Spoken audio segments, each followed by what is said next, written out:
The girl stood in the dusty yard of the Fort Kearny orphanage in Nebraska territory, watching yet another couple walk away without looking back. And she knew with the certainty of 17 years of rejection that no family would ever claim her as their own. Louisa Barnes had learned early that being left on the orphanage doorstep as an infant marked you somehow, like a brand on cattle that warned people away. The other children had been chosen, one by one over the years, taken into homes where they might find love or at least a place to work. But not her, never her. She had watched them go with dry eyes, having cried all her tears by the time she turned 10. "That is the last couple we will see this month, Mrs. Henderson said behind her, her voice carrying that familiar tone of disappointment mixed with something Louisa had finally identified as relief. "You are 17 now, Louisa. Perhaps it is time we discussed your future outside of adoption." Outside of adoption meant the streets or a marriage to whoever would take her without a dowry. It meant disappearing into the harsh world of 1869 Nebraska with nothing but the worn dress on her back and the calluses on her hands from years of scrubbing floors that would never truly be hers. "I understand," Louisa said quietly, still watching the wagon disappear down the rutted road toward town. Dust devils danced in its wake, swirling and dying in the August heat. That night, Louisa lay in her narrow bed in the room she shared with 3 younger girls and stared at the ceiling. The wood was stained and cracked, familiar as her own face. She had memorized every knot and groove over the years, tracing patterns in the darkness when sleep would not come. Tomorrow, Mrs. Henderson would tell her she had 1 month to find employment and lodging. It was the same speech given to every orphan who reached 17 without being claimed. 1 month to find her place in a world that had never wanted her. The next morning arrived with the kind of oppressive heat that made breathing feel like work. Louisa dressed in her best dress, which was really just her least worn dress, and braided her long dark hair with careful fingers. She had decided during the sleepless hours before dawn that she would not wait for Mrs. Henderson's speech. She would go into Fort Kearny and find work herself, on her own terms. The walk into town took 30 minutes under the relentless sun. Fort Kearny had grown from a military outpost into a bustling supply point on the Platte River, serving wagon trains heading west, and the increasing number of settlers staking claims in Nebraska territory. The streets buzzed with activity even in the morning heat, farmers hauling goods, soldiers on patrol, and women with sun-worn faces hurrying between the general store and the boarding house. Louisa made her way to the restaurant first, knowing they sometimes needed kitchen help. The owner, a thin man with suspicious eyes, looked her up and down before shaking his head. "Got all the help I need," he said, though she could see a girl no older than 15 struggling with a tray of dishes through the doorway behind him. The general store owner at least had the decency to look apologetic. "I would hire you, miss, but my wife handles all the help here, and she has her niece coming next week." The boarding house, the seamstress, even the laundry, every door closed with polite refusals or silence. By midday, Louisa stood in the shade of the livery stable, her throat tight with something that was not quite tears because she had learned years ago that crying changed nothing. "You looking for work?" The voice came from inside the stable, rough as gravel but not unkind. Louisa turned to see a man emerging from the shadows, and her first thought was that he looked like something carved from the mountains themselves. He stood well over 6 feet tall with shoulders that seemed to span the width of the doorway. His hair, dark and shot through with threads of gray, hung past his collar, and his arms beneath his rolled sleeves were corded with muscle earned from hard living. His face was weathered, with deep lines around his eyes that spoke of years spent squinting into the sun and wind.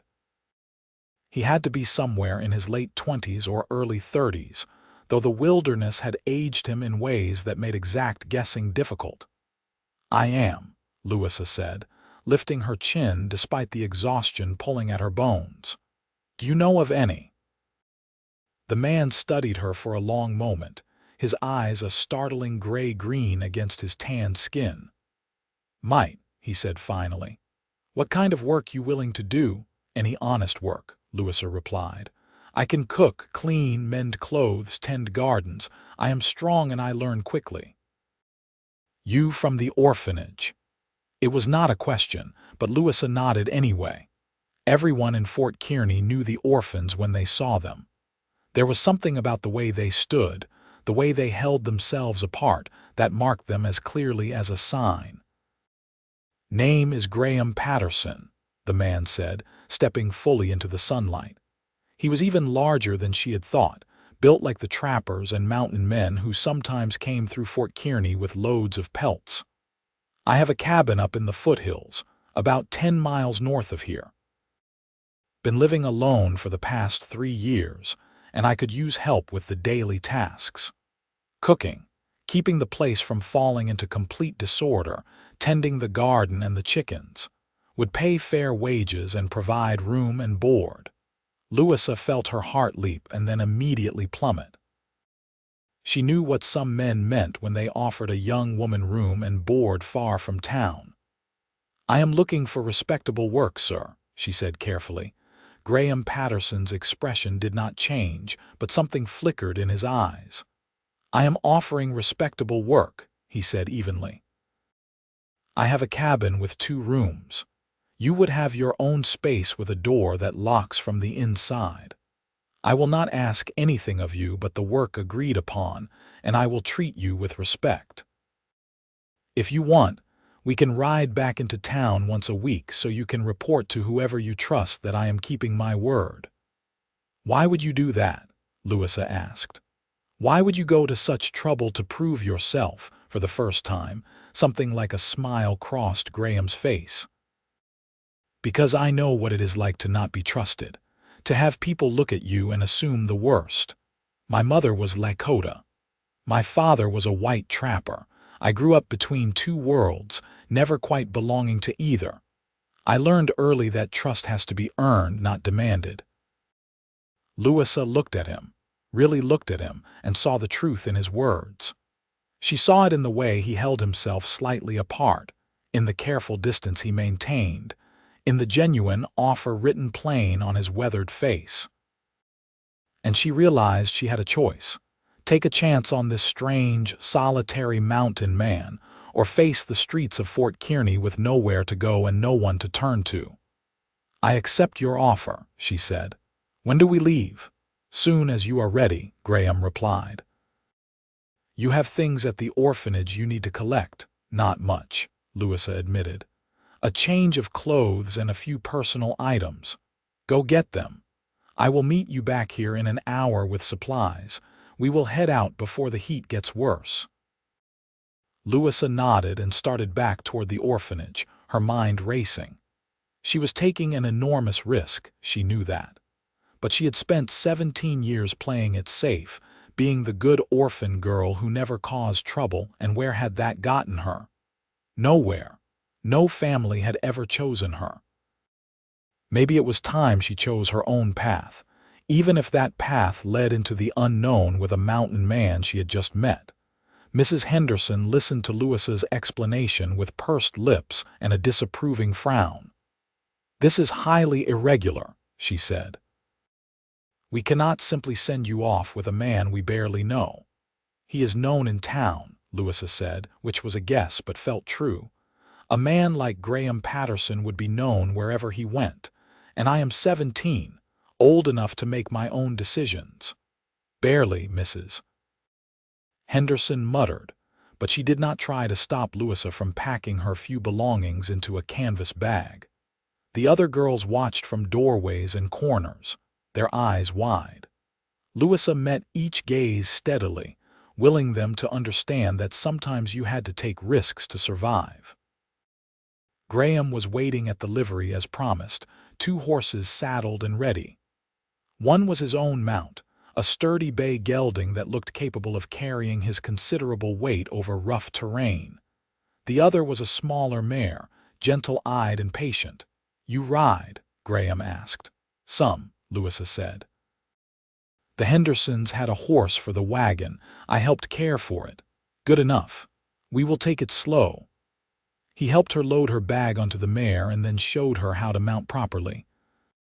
His hands were careful and impersonal, touching her only as much as necessary to ensure she was secure in the saddle. They rode out of Fort Kearny heading north, the town falling away behind them as they entered the rolling prairie that stretched toward the distant dark smudge of hills. The sun bore down mercilessly, but a slight breeze from the west made the heat bearable. Graham led the way, sitting easy in his saddle despite his size, his eyes constantly scanning the horizon. "How long have you lived up here?" Louisa asked after they had been riding for an hour. 3 years in the cabin," Graham said. "Before that, I spent 10 years trapping in the Rockies, decided I wanted something more permanent, a place that was mine."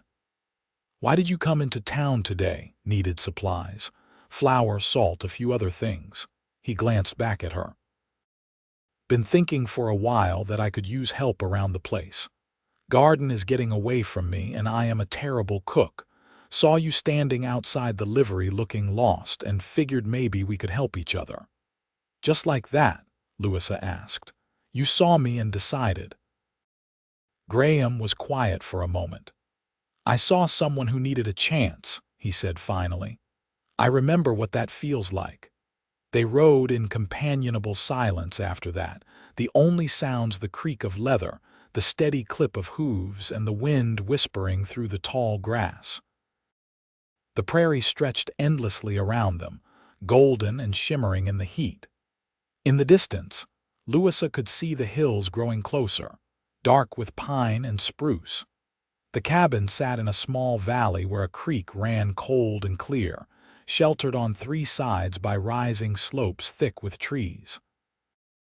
It was larger than Louisa had expected, built of solid logs chinked tight against the weather.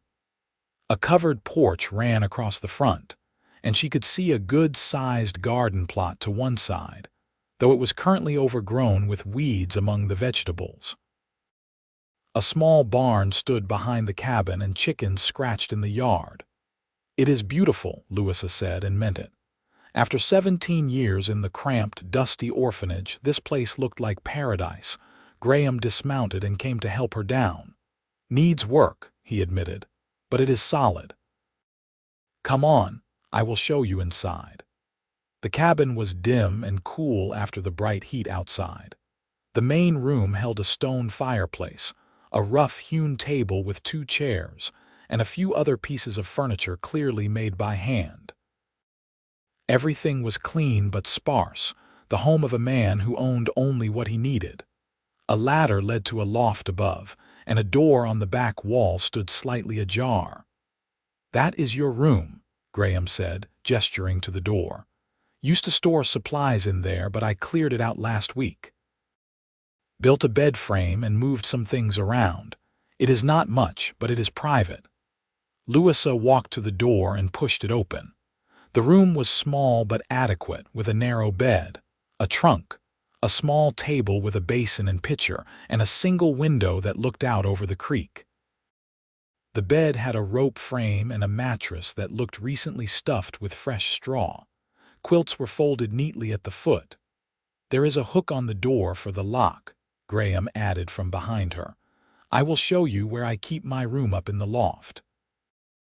I sleep up there, so you have the whole downstairs to yourself at night." Louisa turned to face him, this massive mountain man who had just offered her sanctuary without asking for anything in return. "Why are you really doing this?" she asked. "And please tell me the truth." Graham leaned against the door frame, his expression thoughtful. "I told you the truth. I need help and you needed work, but I suppose there is more to it." He looked past her, out the window at the mountains beyond. "I spent most of my life alone, Miss Barnes. Not because I wanted to, but because that is what happened. My mother died when I was 12, my father when I was 18. I have been on my own since then, making my own way. It is a hard life being alone. I would not wish it on anyone, especially not someone so young."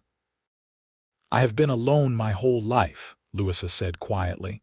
"Even surrounded by people, I was alone." "I know," Graham said. "I could see it in your eyes." Something passed between them in that moment, an understanding that went beyond words. They were two people who had lived on the margins, never quite fitting in, never quite finding where they belonged. And maybe, just maybe, they could find belonging together. The days fell into a rhythm quickly. Louisa woke with the sun and set about her tasks while Graham saw to the horses and the heavier outdoor work. She attacked the garden with determination, pulling weeds and discovering vegetables that had been struggling beneath the overgrowth. Squash, beans, tomatoes, onions, and potatoes. She learned where Graham kept his supplies and began cooking proper meals instead of the basic fare he had been surviving on. Graham was a man of few words, but Louisa found she did not mind. He spoke when he had something to say, and she came to appreciate the comfortable silences between them. He treated her with unfailing respect, exactly as he had promised. When he needed to speak with her, he called from outside her door. He never entered her space without permission. He kept his distance, both physical and emotional, but not in a way that felt cold. It felt safe. In the evenings, they often sat on the porch after supper, watching the sun set behind the mountains. Sometimes Graham would tell her stories about his years in the wilderness, encounters with bears, difficult river crossings, the harsh winters spent in rough camps. Other times, he asked her questions about her life, and Louisa found herself sharing things she had never told anyone, about the loneliness of the orphanage, about watching other children leave with families while she remained behind, about the small cruelties and the deep ache of never being chosen. "You are not the problem," Graham said one evening as the crickets began their nightly song. "Sometimes people are too blind to see what is right in front of them, their loss." "Do you really believe that?" Louisa asked. "I do," Graham said firmly. "You are hardworking, capable, and strong. Any family would have been lucky to have you. They just could not see it." Louisa felt something warm bloom in her chest at his words. It was the first time anyone had said she was enough exactly as she was. As the weeks passed, Louisa found herself watching Graham more than she probably should. She noticed the way the muscles in his back and arms flexed when he chopped wood, the careful precision of his movements when he worked with his hands, the unexpected gentleness when he handled the chickens or the horses. She noticed the way his hair curled slightly at his collar when it was damp with sweat, and the rare smiles that transformed his weathered face into something almost boyish. She was falling in love with him. She realized one morning while kneading bread dough.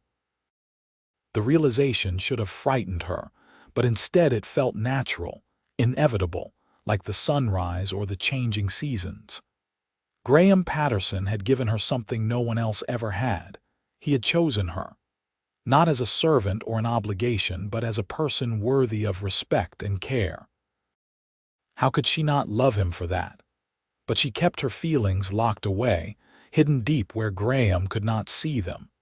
He had hired her to help around the cabin, not to burden him with inappropriate emotions. She owed him too much to make things awkward between them. Graham, for his part, was wrestling with his own feelings. Louisa had transformed his cabin into a home in ways that went far beyond the clean floors and good meals. She brought light and warmth to the place, her presence filling corners that had been dark and empty for too long. He found himself listening for her voice, looking forward to their evening conversations, lying awake in his loft thinking about the young woman sleeping in the room below. He had not meant to care for her the way he did.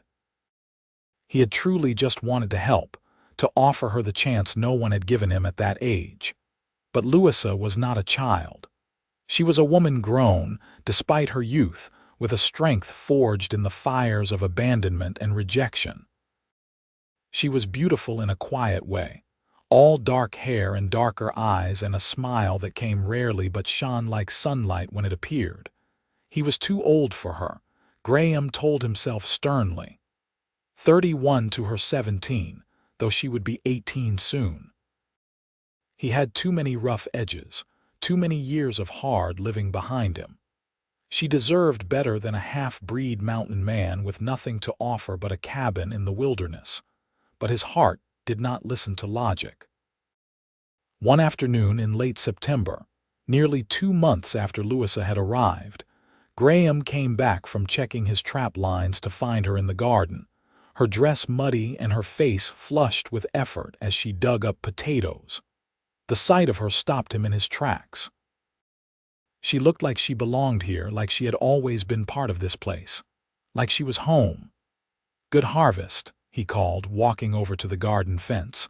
Louisa looked up, pushing hair back from her face with a dirty hand. "Very good. We will have plenty to store for winter." "These potatoes are beautiful." She held up a large one proudly. Graham found himself grinning. "You have done amazing work with this garden. I never could have managed it on my own." "We make a good team," Louisa said, then seemed to realize what she had said and looked away quickly, focusing intently on her potato. "We do," Graham agreed quietly. He wanted to say more, wanted to tell her how much she had come to mean to him, but the words stuck in his throat. Instead, he said, "I will get cleaned up and help you finish here." That evening, Graham made a decision. He could not keep going on like this, feeling so much and saying nothing. He had never been a coward, and he would not start now. After they finished supper and moved to the porch, he cleared his throat. "Louisa, I need to talk to you about something." She looked at him, her dark eyes reflecting the last light of the day. "What is it?" Graham took a breath. "I need to be honest with you. When I hired you, I truly just wanted to help, to give you a chance, but things have changed for me." He met her gaze steadily. "You have become more than just help around the cabin. You have become important to me, more important than I probably have the right to say." Louisa's heart began to race. "Graham, let me finish," he said gently. "I know I am too old for you. I know I have nothing much to offer, but I care for you, Louisa. More than care for you, if I am being completely truthful, I think I am falling in love with you." The words hung in the air between them. Louisa felt tears prick her eyes, but they were not tears of sadness. "You are not too old," she said, her voice shaking slightly. "And you have everything to offer. You gave me a home, Graham. You gave me respect and kindness when no one else would. You chose me when everyone else walked away." "So you do not think I am crazy?" Graham asked, a hint of hope in his voice. "No," Louisa said, a smile breaking across her face. "I think you are wonderful. I think I have been falling in love with you too, but I was afraid to say anything. Afraid you only saw me as the orphan girl you took pity on." Graham reached across the space between their chairs and took her hand. His palm was rough with calluses, warm and strong. "I never took pity on you. From the first moment I saw you, I saw strength. I saw courage. I saw a woman who refused to give up even when the world had given her every reason to." Louisa squeezed his hand, feeling like her heart might burst from the happiness flooding through her. "So what happens now?" "Now," Graham said, "we take things slow. We court properly the way you deserve. I will not rush you into anything, but I want you to know my intentions are honorable. I want to build a life with you if you will have me." "I will have you," Louisa whispered.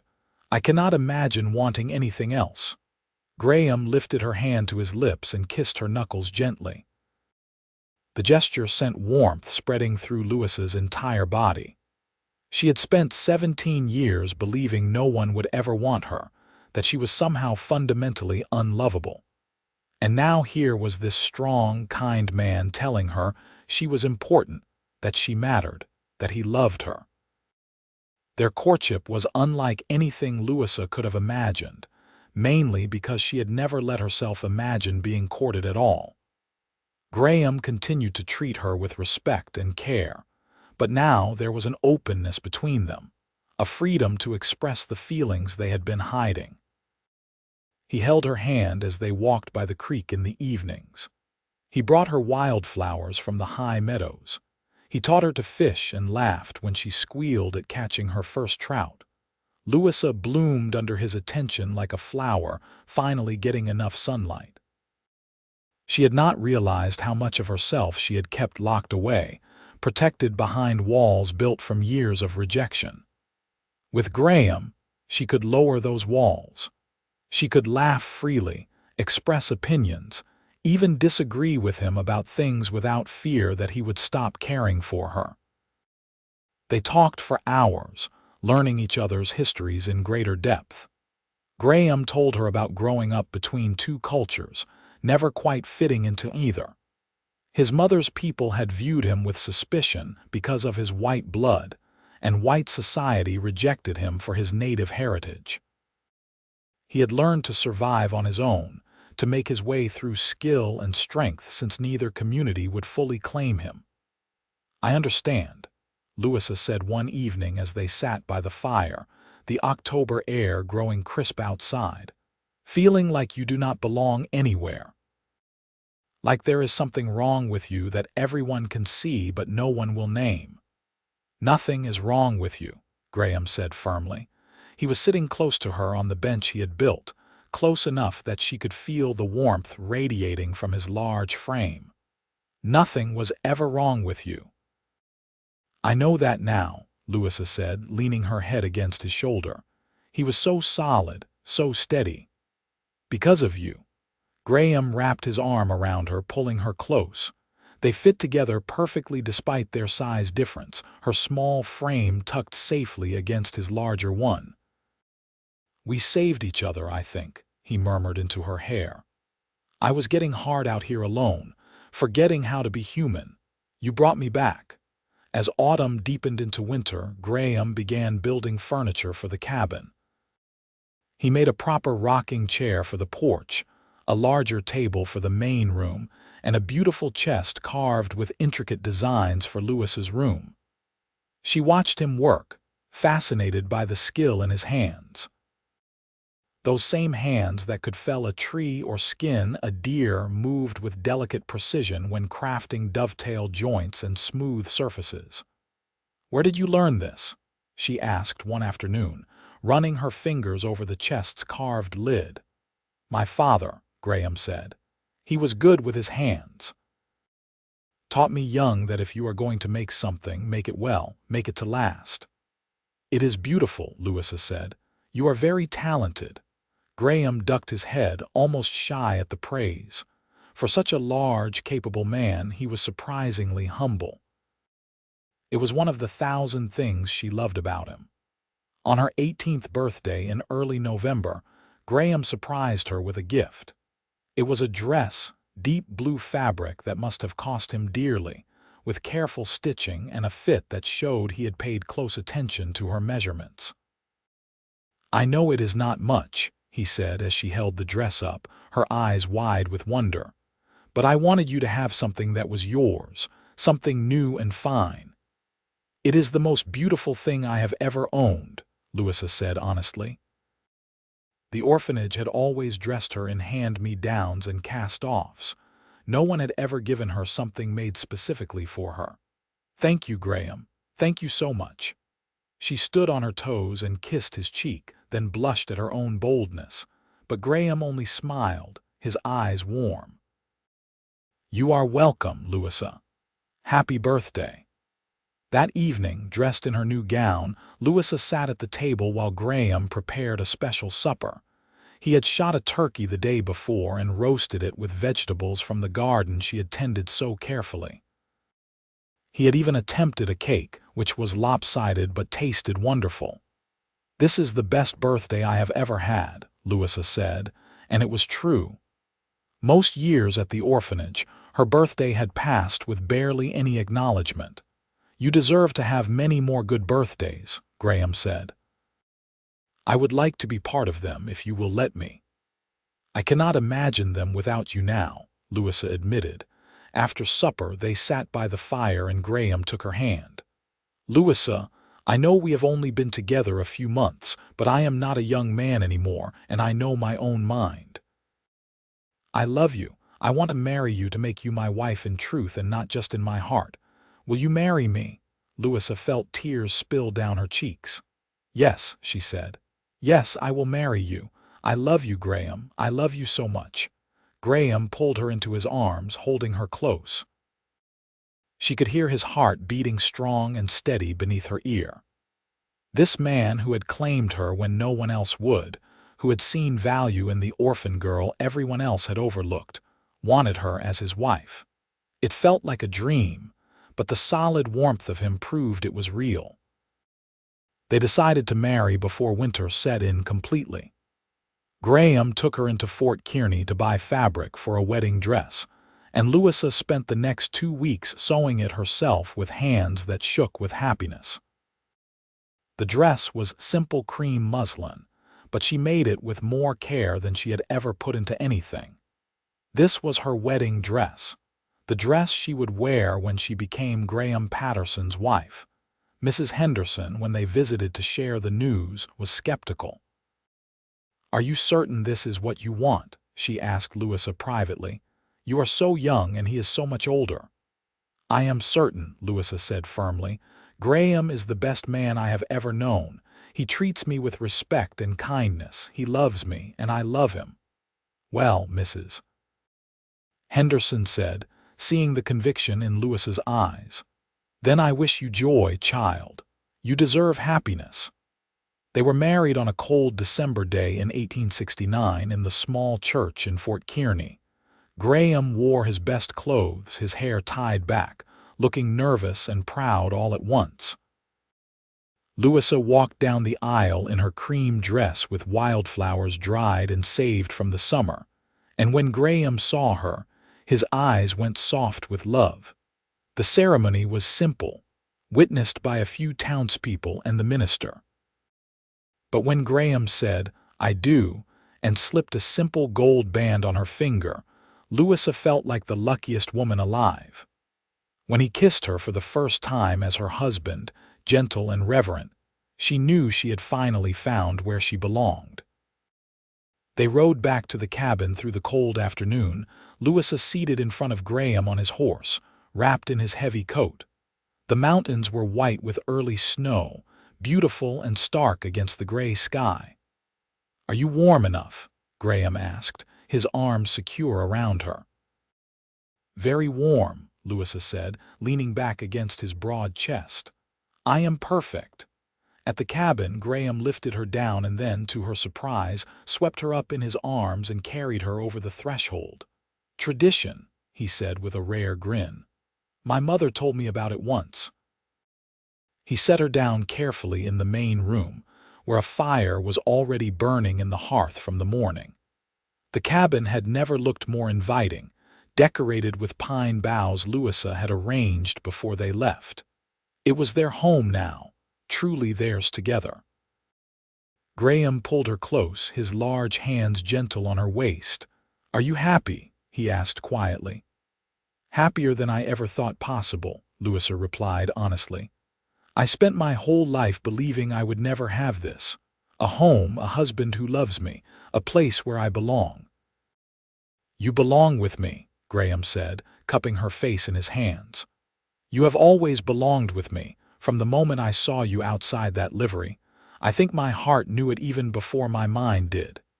He kissed her then, deeper than before, and Louisa felt heat bloom in her body. She was nervous about the wedding night, having only the vaguest idea of what happened between husband and wife, but she trusted Graham completely. He had never hurt her, never pushed her beyond what she was ready for. He would not start now. Graham seemed to sense her nervousness. He pulled back slightly, looking into her eyes. "We go at your pace," he said gently. "Always. There is no rush, Louisa. We have the rest of our lives." "I am not scared," Louisa said, and realized it was true. "Not with you." He smiled and kissed her forehead. "Good. Because I will always take care of you. Always." That night, Graham was gentle and patient, guiding her through the mysteries of marriage with tender care. He took his time, making sure she was comfortable, that she understood she could say no at any point. But Louisa did not want to say no. She wanted this closeness with him, this ultimate expression of their love. And when they finally came together as husband and wife, it felt right and natural, as if they had been made to fit together this way. Afterward, Louisa lay in her husband's arms in his bed in the loft, her head on his chest, feeling safe and loved and home. "I love you," she whispered.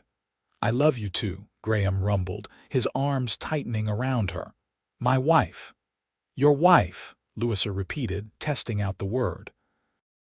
"I like the sound of that." "So do I," Graham said. "So do I." Winter settled over the mountains in earnest, snow piling deep and the creek freezing solid. But inside the cabin, Louisa and Graham were warm and content. They fell into new rhythms as husband and wife, learning each other in deeper ways. Graham taught Louisa to track animals in the snow and set snares for rabbits. Louisa taught Graham to appreciate small domestic comforts, curtains on the windows, herb bundles hanging to dry, the pleasure of a clean and well-organized home. They talked through the long winter evenings, sharing stories and dreams. Graham spoke of his hope to expand their homestead, maybe add some cattle in the spring. Louisa talked about wanting a real garden, even larger than before, and maybe some goats for milk and cheese. "We could have children too," Graham said one night, his hand resting on Louisa's stomach through her nightgown. "If you want them, I would like to have children with you to build a family." "I would like that very much," Louisa said softly. She had never let herself dream of children before, knowing she would probably never have the chance. But now the possibility was real and wonderful. "I want our children to have what we never did. I want them to feel loved and wanted every single day of their lives." "They will," Graham promised. "We will make sure of it." Spring came late to the mountains, but when it finally arrived, it brought new life and new possibilities. Louisa discovered she was pregnant in April, and Graham's joy was immense. He became even more protective of her, insisting she rest more and let him handle the heavier tasks. Louisa tolerated his fussing with good humor, understanding it came from love. As her belly grew round with their child, Graham built a cradle from smooth pine, carved with the same careful detail he brought to all his work. He built it next to their bed in the loft, where their baby would sleep close and safe. "Boy or girl, do you think?" Graham asked one evening, his hand on Louisa's swollen stomach, feeling the baby kick. "I do not know," Louisa said with a smile, "but healthy, that is all I hope for." "Healthy," Graham agreed, "and loved, so very loved." The baby came in December, almost exactly a year after they were married. The labor was long and difficult, with Louisa attended by a midwife Graham had brought up from Fort Kearney. Graham paced outside the bedroom door, his face drawn with worry every time Louisa cried out. But finally, in the early hours of the morning, a baby's cry split the air. "You have a son," the midwife called. "A big, healthy boy." Graham entered the room to find Louisa exhausted but radiant, holding a tiny bundle wrapped in soft cloth. Their son had a shock of dark hair and a loud voice, already making his presence known. "He is perfect," Louisa whispered as Graham sat carefully on the edge of the bed. "Look at him, Graham. We made him." Graham looked down at his son, at this tiny, perfect person who was half him and half Louisa, and felt his eyes sting with tears. He is beautiful. You are beautiful. Thank you, Louisa. Thank you for this. They named him Jacob after Graham's father. Jacob Patterson, born into love and wanted more than words could express. Graham held his son with surprising gentleness for such a large man, his rough hands cradling the baby like precious glass. I promise you, Graham said to his sleeping son, that you will always know you are loved. You will never doubt that you belong. Your mother and I will make sure of that. Louisa watched her husband with their baby and felt her heart overflow. This was more than she had ever dreamed possible. A husband who loved her, a healthy baby, a home that was truly theirs. She had gone from being the orphan no one wanted to having everything that mattered. The years passed in a blur of happiness and hard work. Jacob grew strong and healthy, a cheerful child with his father's gray-green eyes and his mother's dark hair.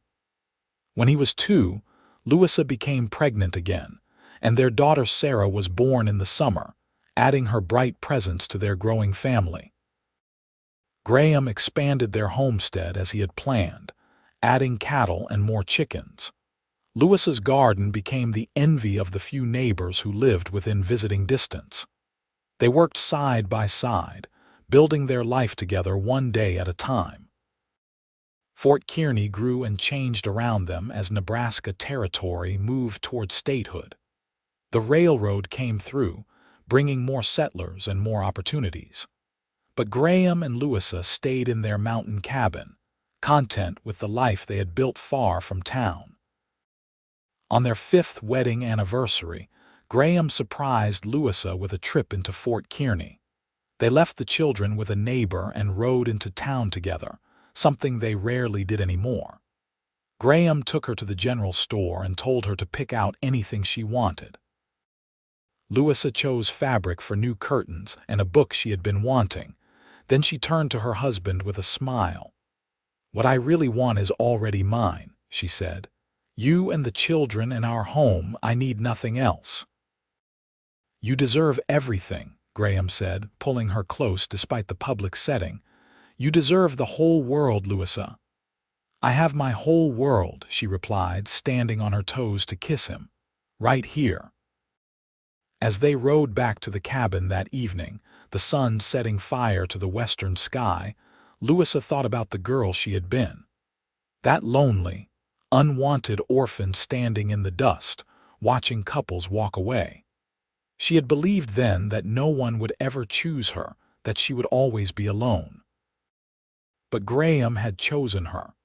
Without hesitation, without conditions, he had claimed her as his own.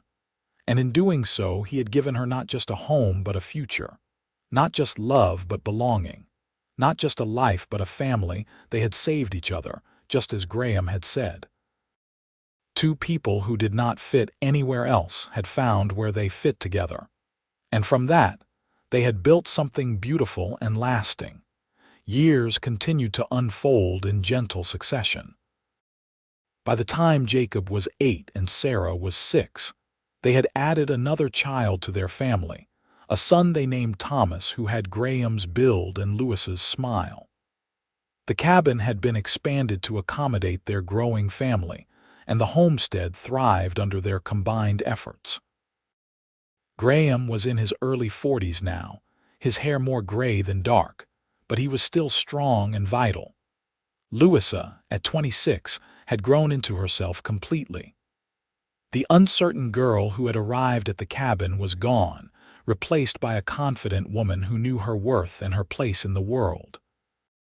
One evening, after the children were tucked into bed, Graham and Louisa sat on their porch watching the stars emerge. This had been their tradition since the beginning, this quiet time together at the end of each day. "You ever regret it?" Louisa asked. "Taking in a stranger that day? Changing your whole life for an orphan girl you did not know?" Graham turned to her with surprise. "Never. Not for a single moment. Taking you in was the best decision I ever made. You gave me everything I did not know I was missing. A wife, children, a real home instead of just a place to live." "How could I regret that?" I just want to make sure, Louisa said, that you are happy, that this life is enough for you. Graham reached over and took her hand, lacing their fingers together. This life is more than enough. It is everything. You are everything. He squeezed her hand gently. What brought this on? I was just thinking, Louisa said, about how different things could have been. If you had not been in town that day, if you had not offered me work, I would have ended up on the streets or married to someone who did not care about me. My whole life would have been so different. But that is not what happened, Graham said firmly. I was there, I did offer, and we built this life together. That is what matters. You are right, Louisa agreed, leaning her head on his shoulder. I am just feeling grateful, I suppose, for you. For all of this. I am grateful too, Graham murmured, kissing the top of her head. Every single day. As their children grew, Graham and Louisa made sure to instill in them the values that mattered most. Jacob, Sarah, and Thomas learned early about kindness and acceptance. They heard their mother's story about being an orphan, and they learned that family was not always about blood. It was about love and choice. Your father chose me, Louisa told them one winter evening as they sat around the fire, when no one else would. He saw me standing there alone, and he decided I was worth taking a chance on. That is what I want you to remember. Everyone is worth taking a chance on. Everyone deserves kindness. Jacob, who at 10 was already showing signs of his father's height and strength, nodded seriously. Like how we helped the Miller family when their barn burned down. Exactly like that, Graham said proudly. We help when we can. We look out for those who need it. The children absorbed these lessons and carried them forward. Sarah, with her gentle heart, was always bringing home stray animals that needed care. Thomas, the youngest, shared his toys with any child who came to visit. They were growing into good people, and both Graham and Louisa felt blessed to be their parents. When Jacob turned 12, Graham began teaching him more advanced skills: how to track game, how to read the weather in the mountains, how to survive if he ever found himself alone in the wilderness. These were the lessons Graham's own father had taught him, and he passed them on with pride. You have good instincts, Graham told his son after a particularly successful hunting trip. You are learning well. I want to be like you, Pa, Jacob said earnestly. Strong and capable, someone people can rely on. Graham felt his chest tighten with emotion. You are already becoming that, he said. I am proud of you, son, so very proud. At home, Louisa taught Sarah the domestic skills she had learned: cooking, preserving food, tending the garden, making and mending clothes. But she also taught her daughter to read and write, to think for herself, to never believe she was less than anyone else simply because she was female. You are strong, Louisa told Sarah. Not despite being a woman, but including it. Never let anyone tell you differently. Sarah absorbed her mother's strength like a sponge soaking up water. She was fierce and independent, but also kind and caring. She would, Louisa knew, grow up to be a remarkable woman. Little Thomas, still young, spent time with both parents, learning from each. He was curious about everything, always asking questions and exploring. Graham and Louisa encouraged this curiosity, answering his endless questions with patience and fostering his love of learning. The homestead continued to prosper. Graham's herd of cattle grew, and he became known in the area as a fair trader and a good neighbor. Louisa's garden produced bountifully, and she began trading preserved foods and herbs with other families. They were respected in their community, and their children were welcomed wherever they went. One day, when Louisa was 28 and expecting their fourth child, a young woman appeared at their door. She was thin and frightened, with desperate eyes and worn clothes. I was told you might help, she said quietly. I have nowhere to go. Louisa looked at this girl, saw herself at 17 standing in Fort Kearny with no prospects and no hope, and did not hesitate. "Come in," she said warmly. "You are welcome here." Graham came in from the barn to find Louisa feeding the girls soup while the children watched with curious eyes. Louisa met her husband's gaze, and he understood immediately. This was their chance to pass forward the kindness that had been shown to them. "What is your name?" Graham asked gently, sitting down at the table. "Emma," the girl whispered. "Emma Cole. I am sorry to intrude." "I just did not know where else to go." "You are not intruding," Graham assured her. "My wife and I know what it is like to need help. You can stay with us as long as you need." Emma did stay for several months. She helped around the homestead, earning her keep but also finding healing and rest. Louisa took the girl under her wing, seeing in her the wounded person she herself had once been. And slowly, Emma began to blossom. Just as Louisa had years before, when spring came, Emma was ready to move on. She had found work in Fort Kearny and saved enough money for a small room of her own. "I can never thank you enough," she said to Graham and Louisa as she prepared to leave.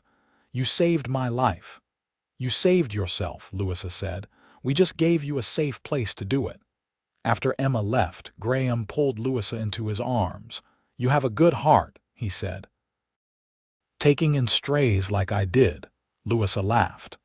"I learned from the best. You took in the biggest stray of all me." "You were never a stray," Graham said seriously. "You were exactly where you were supposed to be, waiting for me to find you." Their fourth child, a daughter they named Rose, was born in early summer. The birth was easier than the others, and Rose was a peaceful baby who rarely cried. She fit perfectly into their family, completing them in a way none of them had quite expected. The years rolled on in contentment. The children grew and thrived. Jacob, at 16, was already taller than his father and just as strong. Sarah, at 14, was beautiful and smart, with suitors already starting to notice despite her youth. Thomas, at 12, was all energy and enthusiasm. And little Rose at 4 was the darling of the family. Graham and Louisa, now in their mid-40s and early 30s respectively, had built a life beyond their wildest dreams. They had land, livestock, a thriving homestead, and most importantly, a family bound by love. One evening, as they sat in their customary spot on the porch watching the sunset, Louisa turned to Graham. "Do you remember what you said to me that first day, in Fort Kearny?" "I said a lot of things," Graham replied with a smile. "Which part?" "You said we might be able to help each other," Louisa said. "You were so right. We did help each other. We built this beautiful life together." "Best partnership I ever entered into," Graham agreed. "You know what I think about sometimes. What would have happened if I had not gone into town that day, if I had decided to wait another week for supplies?" "I try not to think about that," Louisa admitted. "It scares me, how close I came to a completely different life." "But it did happen," Graham said, pulling her close. "I was there, you were there, and we found each other. That is all that matters." "You are right," Louisa said, snuggling into his side. Despite the years and the children and the hard work, she still fit perfectly against him. Some things never changed. As the sun dipped below the mountains, painting the sky in shades of orange and pink, they sat in comfortable silence. Inside the cabin, they could hear their children laughing about something, the sound of family and home and belonging. Louisa thought about that lonely girl standing outside the livery stable, believing she was unlovable and unwanted. She wished she could go back and tell that girl what was waiting for her. A mountain man with a kind heart who would choose her without hesitation. A husband who would love her faithfully for all their days. Children who would fill her life with joy and purpose. A home in the mountains where she would finally, truly belong. But she could not go back. She could only move forward, grateful for every moment of the life she had been given. "I love you," she said to Graham, the words as true now as they had been the first time she said them.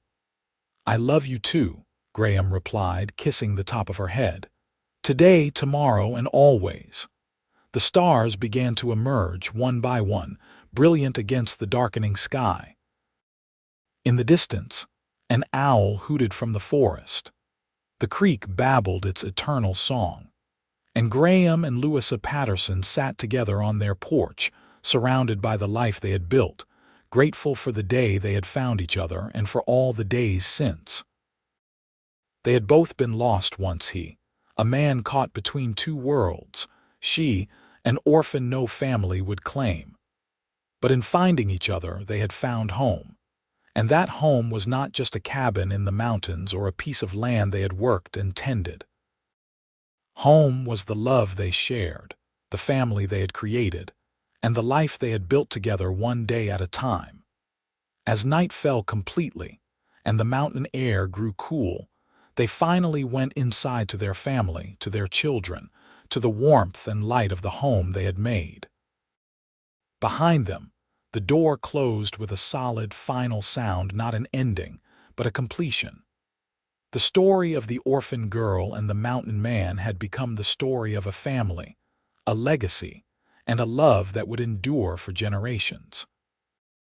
And somewhere in Fort Kearny, in the orphanage that still stood at the edge of town, another young girl might be standing at a window, watching couples walk away, believing she was unwanted. But perhaps, if she was lucky, her mountain man would come along too. Someone who would see her worth, who would claim her as his own without hesitation, and who would show her that being chosen by the right person made all the difference in the world. For Graham and Louisa Patterson, that difference had been everything. And as they gathered their children close that night, as they sat down to their evening meal surrounded by love and laughter, they knew with absolute certainty that they had found what so many spend a lifetime searching for. They had found exactly where they belonged, and exactly who they were meant to be together. The end of their story was really just the continuation of their beginning, the proof that sometimes the best things in life start with a chance encounter and a willingness to take a risk on someone else. Graham had taken that risk on a lonely orphan girl, and in return, she had given him a life richer than any mountain of gold. They had claimed each other, chosen each other, and built a love that would echo through the mountains long after they were gone, carried forward by the children and grandchildren who would come. Each one learning that family was not about where you came from, but about who chose to love you and who you chose to love in return.